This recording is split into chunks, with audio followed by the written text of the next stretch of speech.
আশ্বিন মাসে বাপের বাড়ি আসেন ভগবতী।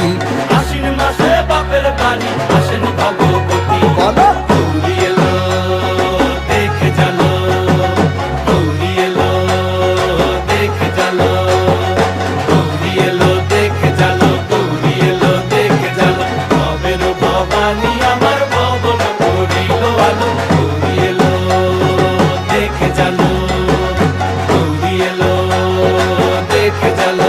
ও দেখি সিংহের উপর উইঠা চুরি, অসুরের টিকি ধরি গলায় দিছে সাপ জড়াইয়া বুকে মারছে খুঁচা। কিন্তু